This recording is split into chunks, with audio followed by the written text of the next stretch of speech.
Trinket Trouble is over. Yes, you heard me right.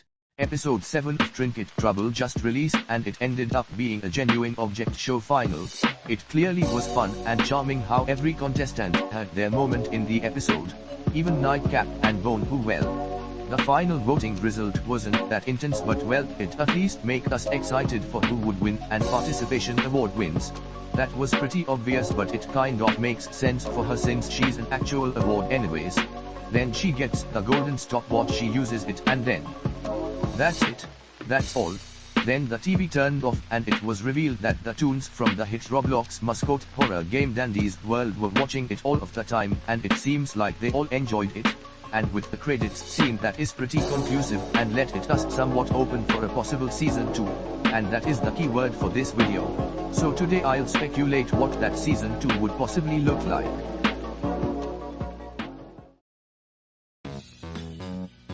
So first things first, who will host this season? Dandy can host again, but then the show is trying to taunt us that Dandy won't host this season, and if so, then who would have to do it then? 2 weeks ago Poison posted this and saying that this is just a concept. This last word is the key as well, since it might be referring to the season 2, meaning Poison possibly go for season 2 while doing the finale. But now talking about the image, there is both Trinket and Whispering Flora and their outlines for their Trinket Trouble versions. To be fair, I think I see them more as contestants than the hosts of a show, so maybe Dandy got to another place far off the location from season 1 to host a second season somewhere. Now for the cast, the early D said could join Pink Bow and Blue Bandana too, since they failed to debut season 1, and since Dandy is somewhere else maybe they couldn't join, but who cares about logic in object shows, they need to join this season. Sweet Charm can join too, since we saw him while he is bathing, and Feather Duster since the asset showed up in the same episode. So this might be the possible cast. But maybe every season is about trinkets from each rarity.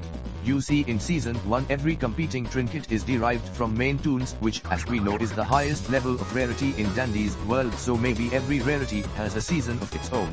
Let's start off with the common trinkets, and it won't be a common season without the candidates for debut. Pink Bow, Blue Bandana and Brick being the last one mentioned his second season competing. We can't forget about Feather Duster and Sweet Charm, which I don't know if he is a weaker version of Savory Charm, but we will only know that if he competes. And finally, 2 trinkets that haven't appeared or even been mentioned in the series. Those are Clown Horn and Party Popper. Another one who could be possible is a season about the event toons, which because of the concept Poison posted give it more strength to be possible. So the cast will be composed by the early D said Toolkit and Whispering Flora, Coal, Egg Radar, Scrapbook, Glazed Fondant Bag, Peppermint Icing and Festive Lights. I guess this would only happen in Halloween when all 4 of the events as toons would be shown, so this will be for season 3 or later. Maybe a separate season for each festivity of the year could happen, but never mind, this will never work well. Now for the uncommon trinkets, it will be hard that this happens next, because none of the trinkets that I will mention have even signified their existence in the universe of the show. Their cast will be confirmed by Dog Plush, Magnifying Glass, Fancy Purse, Fishing Rod, Ghost Snakes in a Can, Ribbon Spool and Spare Bowl. The same applies with the rare toons as well, and it's confirmed by Crayon Set, Vanity Mirror, Diary, Friendship Bracelet and Lucky Coin. Now what will be, in my opinion, the cast that I choose for season 2? Maybe my made-up cast would do well, but I guess it's logical that the commons have their own season next, since they got more relevancy last season. And since every rarity can have its own season, Trinket Trouble would have 5 seasons if the festivities don't split, or 7 if they did, plus an additional All-Stars season for the winners of each season.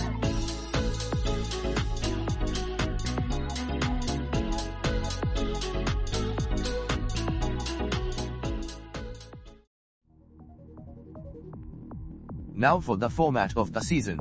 It's most likely gonna be like last season, where 3 get up for elimination every episode that there is challenge. But maybe for this season we should change the format a little bit. Like for example having teams, but unless if it was a season with every holiday trinkets it won't serve as much unless if it was for unspecific challenge. However, if it was a holiday season every trinket can be in a team by their respective holiday event, and maybe it can hold up in that phase for 3 episodes or more, since the cast is pretty big, and more if the Halloween event ever started, which will have 12 toons or more, meaning 3 teams of 4, and the phase would be able to hold more episodes than the 8 contestants season. Another format that it would be very cool if it was used in an object show is the font phase. Let me explain. Imagine if Trinket Trouble, instead of the format I said before, it used one of the 4 phases formats from BFDI, that being the font phase.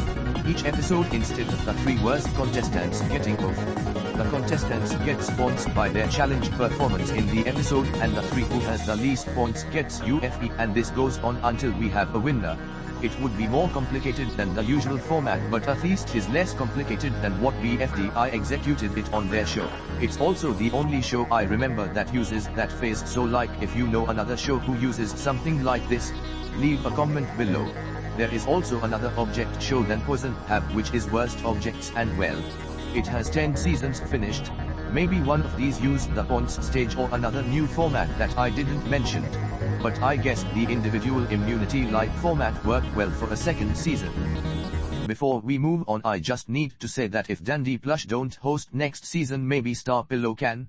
I mean, they haven't competed in season since we have the host, the cast, and the format talked about. Now when it will release, you may ask. Well, remember that show called Worst Objects? It seems like Poison is making the 9th episode of the show, and by the amount of frames we can say that it early started its production. And since last episode was 32 minutes long, and on average every episode lasts around 10 minutes and releases every 2 to 3 weeks, we can say that episode 9 of the show will release around early to mid-June. So that means that season 2 will be announced around that time, and gets released around mid-June to even mid-July if he puts everything for that season. Anyways, that was a quite short video, but it's here only because 1, the finale released, and 2, I don't upload for 3 weeks hell. So with all of that said, thanks for watching, and before I go, the rest of the video will be filled by a scrapped video of mine that was on the works, but thanks to the 6th episode it got cancelled, so if you are early dissatisfied, you can stop watching the video.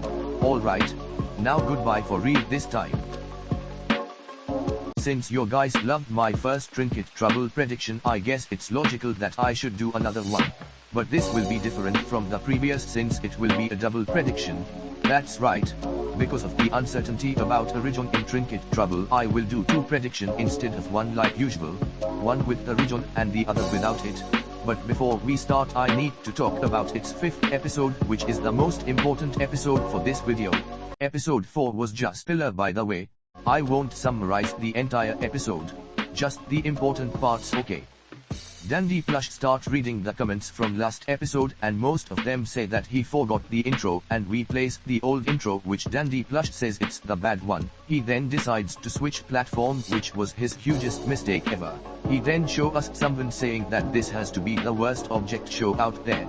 Did this person ever heard of object redundancy? This makes Dandy Plush depressed, so Nightcap has to do the elimination instead. He finally did something in this series, like did you even see him doing anything interesting before that? In the first episode, he does nothing except doing the challenge in which he fails. Episode 2 does nothing while not being untwisted, of course. Episode 3 does nothing, episode 4 does nothing, so I'm finally happy that he does something this episode, making him go from a D tier to a C tier. Now I got right about Brick debuting, but I genuinely thought Bin Pao was going to be over Bandana, which I was completely wrong. I think I shouldn't have subestimated Boxton's popularity. After all of that, Nightcap decides to eliminate himself and let Dandy host the challenge, which was to give him the medkit. And for some reason Savory Charm becomes a killing machine when the medkit lands onto his head and starts killing everyone, and Brick kills himself, giving the win to Savory Charm. This is the beginning of the end for Savory Charm. Everyone started liking Savory for actually doing something, making him a fan favorite, which early D happened to Robot Floor and Fridge DJ. Both became killing machines, both became fan favorites right after, and both did nothing interesting after that episode. This almost happened with Note, but he got lucky since the show never released another episode after that, and this will also happen with Savory since he might do nothing in the next episode. Also random hot take, but I think the Savory charm from episode 2 was better than from episode 5. Take your note.